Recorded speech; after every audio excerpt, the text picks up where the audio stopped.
Hello everyone. तो हम लोग एनिमल हस्बेंड्री को कंटिन्यू करते हैं। प्रीवियस लेक्चर में हम लोगों ने देखा था एनिमल हस्बेंड्री क्या होता है, क्या होते हैं मिल्च एनिमल, क्या होते हैं ड्राउट एनिमल, कौन कौन से एनिमल हैं जो कि आपके मिल्च में आते हैं, कौन कौन से ऐसे एनिमल हैं जो कि आपके ड्राउट में आते हैं।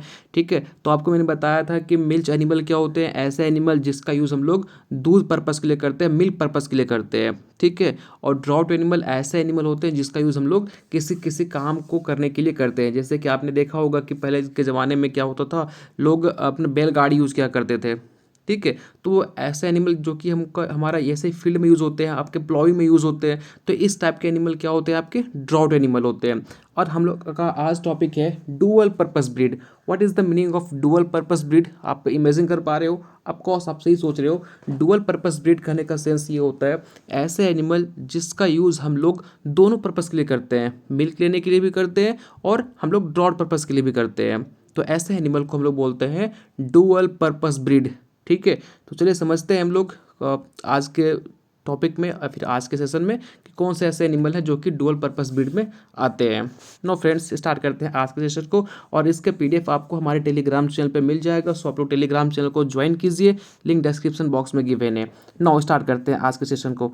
देखिए, सबसे पहला आपको कई बार ये सा ऑब्जेक्टिव में पूछ दिया जाता है कि आपको बहुत सारे ब्रीड का नेम दे देंगे, पूछेंगे which of the following is a dual purpose breed, तो आपको सेलेक्ट करना पड़ेगा। इसलिए आपको जितने भी एग्जाम्पल यहाँ पे दिखाई पड़ रहे हैं, सारे एग्जाम्पल आपको याद रखना है कि ये वो ब्रीड है जिसका यूज़ हम लोग डुअल पर्पस में करते हैं। जैसे कि हरियाणा हो गया, ओंगोल हो गया, कॉन्क्रेज हो गया, देवनी हो गया, निमेरी हो गया, द्यांगी हो गया, मेवाती हो गया और राठी हो गया।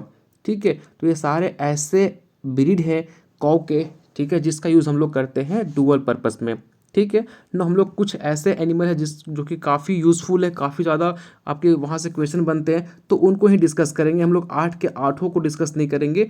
कुछ ऐसे ब्रीड जो कि आपके लिए काफ़ी इंपॉर्टेंट है, आपके सिलेबस में है और आपके कॉम्पिटिटिव एग्जाम में यहाँ से क्वेश्चन बनते हैं, तो उनको देखते हैं हम लोग। ठीक है, सबसे पहले देखेंगे हम लोग हरियाणा। काफ़ी इंपॉर्टेंट है ये, यहाँ से आप देखे होंगे, यहाँ से क्वेश्चन भी आपको मिल जाएगा।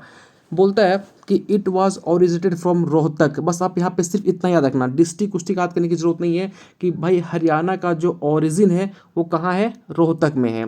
ठीक है, इनके हॉर्न देखेंगे आप तो काफ़ी छोटे छोटे होते हैं, देख पा रहे हो आप, इसके हॉर्न जो होते हैं, सींग होते हैं, वो काफ़ी छोटे होते हैं।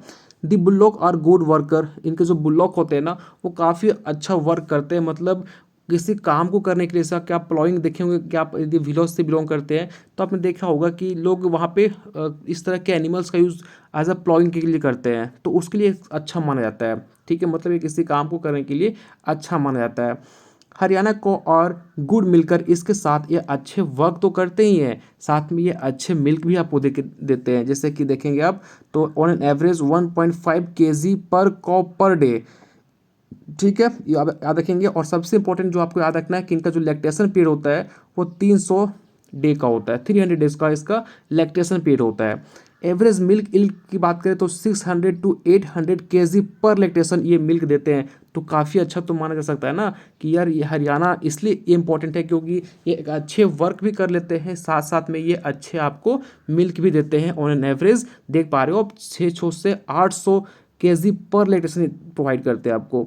The age at first calving is 40 to 60 month. इनका जो फर्स्ट काल्विंग का जो एज होता है वो 40 to 60 मंथ का होता है। ठीक है, होप सो गाइज आपको काल्विंग का मतलब पता होगा, आपको ये बुल्लॉक का मतलब पता होगा, क्योंकि मैंने इसके फर्स्ट लेक्चर में ही बताया था इंपॉर्टेंट टर्मिनोलॉजी के अंदर कि कुछ ऐसे टर्म हैं जो कि एनिमल हस्बेंड्री में यूज़ होंगे, तो उसको मैंने वहाँ पे बता दिया था। यदि आपने वो लेक्चर नहीं देखा है फर्स्ट लेक्चर, तो आप जाके वहाँ से विजिट कीजिए, देन आप इस लेक्चर पर आइए, क्योंकि ये सारे टर्म आपको क्लियर होना चाहिए। बुल्लॉक क्या होता है, काल्विंग क्या होता है। ठीक है, चलिए आगे बढ़ते हैं। तो होप सो गाइज आपको हरियाणा के बारे में समझ आया होगा, एक इंपॉर्टेंट ब्रीड है ये। नो, अगला आता है ओंगोल। ये क्या है, देखिए इसको हम लोग दूसरा नाम नेलोर के नाम से जानते हैं। AF1 ने इस क्वेश्चन को पूछा था, ओंगोल का दूसरा नाम क्या है, नेलोर। ठीक है, और इनका जो होम ट्रैक इन ओंगेल टुल्लक, इतना आपको याद रखने की जरूरत नहीं है, बस इतना रखना आंध्र प्रदेश। ठीक है, लार्जली हैवी मस्कुलर बॉडी होता है इनका, आप देखेंगे तो इनका वेट भी काफ़ी ज़्यादा होता है और काफ़ी ये मस्कुलर दिखाई पड़ेंगे आपको। इनका आप फोरहेड देखिए, मतलब सामने वाला हेड देखिए क्या है ये आपको ब्रॉड दिखाई पड़ेगा, मतलब चौड़ा है। ठीक है। तो इनका जो फॉरहेड होता है वो चौड़ा होता है और इनका आप हॉर्न देखेंगे तो ठीक मतलब नीचे की तरफ थोड़ा मोटा होता है, जैसे इस तरह से, इस तरीके से होता है। देखिए आप देख पा रहे हो, नीचे की तरफ थोड़ा सा ठीक है, ऊपर की तरफ फिर जाके ये थिन हो जाएगा। तो नीचे की तरफ क्या होता है, इनका हॉर्न ठीक होता है। ठीक है। हम्प इज़ वेल डेवलप, इनका जो हम्प होता है वो वेल डेवलप होता है। ठीक है। एवरेज मिल्क की बात करें तो ये 1000 केजीज आपको मिल्क प्रोवाइड करता है, मतलब हरियाणा से अच्छा इनका मिल्क कैपेसिटी है। Age at first calving 38 to 45 month, इनका जो फर्स्ट काल्विंग का एज होता है ना वो 38 to 45 मंथ का होता है, with an inter calving period 470 days. ये भी पूछा गया था, देखिए आप ये भी याद कर लीजिएगा, इंटर काल्विंग पीरियड कितना होता है, 470 डेज का होता है फ्रेंड्स। ठीक है। तो इंटर काल्विंग पीरियड एक सेमेस्टर में पूछा गया था कि what is the inter calving period of Ongole, तो याद रखिएगा 470 डेज का होता है। ठीक है। आगे बढ़ते हैं। नाउ कांकरेज की बात करें तो इसको हम लोग वडाडा, ठीक है, या फिर इसको वागड या फिर वादिहर कहते हैं। ठीक है। इसका दूसरा नेम भी आप याद रखिएगा। इसका ओरिजिन जो है वो आपका है साउथ ईस्ट रेनन कुतुक गुजरात एंड एडजॉइंग राजस्थान। अब इतना रखने की जरूरत नहीं है, बस इतना याद रखना कि जो कांकरेज का जो ओरिजिन है ना वो कहाँ है आपका, वो राजस्थान है। ठीक है। इतना रखिएगा। नौ इनके हम बात करें कि कलर, तो ये वेरी करता है, ये आपको silver grey to iron grey दिखाई पड़ेंगे, इसके बाद ये स्टील ब्लैक दिखाई पड़ता है। ठीक है।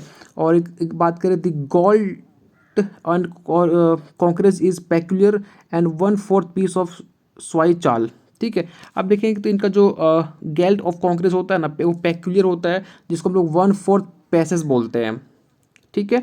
कांकरेज की अगर हम बात करें तो valued for first powerful draught cattle use in ploughing and carting. ये सबसे इंपॉर्टेंट पॉइंट, ये सारे आपके लिए इंपॉर्टेंट नहीं है, बट आप इसको सिर्फ ये आप याद रखिएगा कि इसका दूसरा नेम क्या है। इसके अलावा जो है आपके लिए इंपॉर्टेंट पॉइंट है कि कांकरेज एक ऐसा ब्रीड है जिसका यूज़ सबसे पहले ड्रॉट पर्पज़ के लिए किया गया था। ठीक है। और ये प्लॉइंग के लिए और काटिंग के लिए सबसे अच्छा माना जाता है। आप देखे होंगे कि इस तरह के जो ब्रीड होते हैं उनका यूज़ हम लोग मोस्टली प्लॉइंग करने के लिए या फिर काटिंग करने के लिए, बैलगाड़ी के लिए हम लोग इसका यूज़ करते हैं। ठीक है। क्योंकि ये काफ़ी ज़्यादा पावरफुल होते हैं। अगर हम इनकी मिल्क की बात करें तो 1360 kg पर लैक्टेशन, या फिर बोल सकते हो कि इतना ये एवरेज मिल्क प्रोवाइड करता है आपको। ठीक है। तो ये भी एक अच्छा मिल्क देने में भी काफ़ी सक्षम है ये। ठीक है। आगे बढ़ते हैं। नौ मेवाती की बात करें तो मेवाती को हम लोग कोसी भी बोलते हैं। ठीक है। और इनका जो ओरिजिन है ना वो मेवात क्षेत्र है। अब मेवात में जितना भी क्षेत्र आते हैं आपके, उनका ये ओरिजिन है। ठीक है। बस इतना रखिएगा, इसका ओरिजिन मेवात क्षेत्र है। ठीक है। मेवाती केटल काफ़ी ज़्यादा पावरफुल होते हैं और इनका भी यूज़ हम लोग हैवी प्लॉइंग, जैसे कि मान के चलिए आपको बहुत ज़्यादा मतलब प्लॉइंग करना है तो उसमें कर सकते हो, काटिंग के लिए कर सकते हो, ड्राइंग के लिए कर सकते हो। आप देखिए कि पुराने ज़माने में जब हमारे पास इतना एडवांस टेक्नोलॉजी नहीं हुआ करता था तो लोग इरिगेशन पर्पज़ के लिए एनिमल का यूज़ किया करते थे। ठीक है। तो उसके लिए भी हम लोग इस ब्रीड का यूज़ कर सकते हैं। Mewati cattle are usually in white and neck, इनका देखेंगे तो मोस्टली जो इनका नेक होता है ना, नेक हो गया, इनका शोल्डर हो गया, क्वार्टर हो गया, वो आपको डार्क सेट लगा दिखाई पड़ेंगे। ठीक है। इनका जो हॉर्न होता है वो काफ़ी छोटा होता है। ठीक। अब और इनका शॉर्ट तो होता है लेकिन ये ऊपर की तरफ निकला होता है, इस तरीके से होता है भाई, ऊपर की तरफ निकला होता है। कई लोग का देखेंगे ऐसे ऐसे होता है ना, ऐसे होता है, बट इनका ऐसे नहीं होता, सीधा ऊपर की तरफ होता है। ठीक है। फेस देखेंगे तो इनका फेस काफ़ी ज़्यादा नेरो है। ठीक है। और नेरो होता है, सीधा होता है, समटाइम ये काफ़ी ज़्यादा मतलब बल्कि मतलब सो बोल सकते हो कि कई बार ये आपको कुछ इस तरीके से दिखाई पड़ेंगे, देखिए इस तरह से। ठीक है। मतलब लेकिन मोस्टली इनका फेस कैसा होता है, नेरो होता है। ठीक है। अगर हम बात करें इनका मिल्क का तो 958 kg ये प्रोवाइड करते हैं ऑन एन एवरेज। तो मिल्क में बाकी ब्रीड से बेटर नहीं हो सकता, लेकिन ये काफ़ी अच्छा माना जाता है फॉर द प्लॉइंग, कॉटिंग और ड्राइंग पर्पज़ के लिए। ठीक है। तो हर एक एनिमल का अपना कुछ खास विशेषता होता है। देखो आपको मिल्क, इसमें अगर आप देखेंगे ना तो आपसे क्वेश्चन क्या पूछेगा, अगर आप सेमेस्टर में हो तो आपको सारे कुछ ना कुछ फीचर आपको राइट डाउन करनी होंगे एग्जाम में। लेकिन जब कॉम्पिटिटिव एग्जामिनेशन के व्यू से पढ़ रहे हो तो आपको सिर्फ याद रखना है कि उसका ओरिजिन कहाँ है। आपसे ये नहीं पूछेगा कि कितना मिल्क प्रोवाइड करता है ना, आपसे ये क्वेश्चन कभी नहीं पूछेगा। आपसे ये पूछेगा कि भाई मेवाती का ओरिजिन कहाँ है। ठीक है। और इनमें कुछ ऐसा फीचर जो आपको बाकी उससे अलग लगता हो तो उसको आप एक बार देख लेना। जैसे कि अगर इसकी बात करें तो ये जो है काफ़ी अच्छा माना जाता है डीप वेल के लिए। जैसे कि आप देखे होंगे कि वाटर का जो हम लोग इरीगेशन पर्पस के लिए यूज़ करते थे ट्रेडिशनल ज़माने में, तो इनका यूज़ किया जाता था। तो ये एक इंपॉर्टेंट पॉइंट हो गया। तो जो इंपॉर्टेंट पॉइंट है वो आप याद करेंगे, ठीक है। बाकी सब इतना मेल प्रोवाइड कर रहा है, इतना ही कर रहा है, उसको याद करने की ज़रूरत नहीं है आपको, ठीक है। तो गाइज होप सो आपको समझ में आया होगा कि आज का लेक्चर क्या था और क्या क्या इसके इम्पोर्टेंट फीचर्स हैं। तो मिलते हैं हम लोग नेक्स्ट वीडियो में अगले टॉपिक के साथ। नेक्स्ट टॉपिक में हम लोग को बफेलोज पढ़ना है, ठीक है। तो एक बार आप लोग को पीडीएफ मिल जाएगा, तो पीडीएफ खुद से रीड करना, ठीक है। जो आपको लगे उसी को याद करना, बाकी को इग्नोर करना, क्योंकि इतने सारे पॉइंट आपको याद नहीं करने हैं कि इसका डिस्ट्रिक्ट क्या है, क्या ये, सिर्फ एक बार याद कर लो इसका ओरिजिन कहाँ है, बस दैट्स इट। उससे ज़्यादा कुछ नहीं आपको याद करनी है, ठीक है गाइस। फिर भी कोई प्रॉब्लम होता है तो मुझे कमेंट बॉक्स में पूछ सकते हो। और टेलीग्राम पे एक डिस्कशन फॉर्म आपको लोग को बनाया गया है, डिस्कशन चैनल, तो वहाँ पे आप लोग ज्वाइन कीजिए, ठीक है। उस ग्रुप को ज्वाइन कीजिए और काफ़ी ज़्यादा जो भी आपकी प्रॉब्लम है उससे आप मुझे बता सकते हैं, मुझसे इंटरेक्ट कर सकते हैं। तो ठीक है फ्रेंड्स, मिलते हैं नेक्स्ट वीडियो में।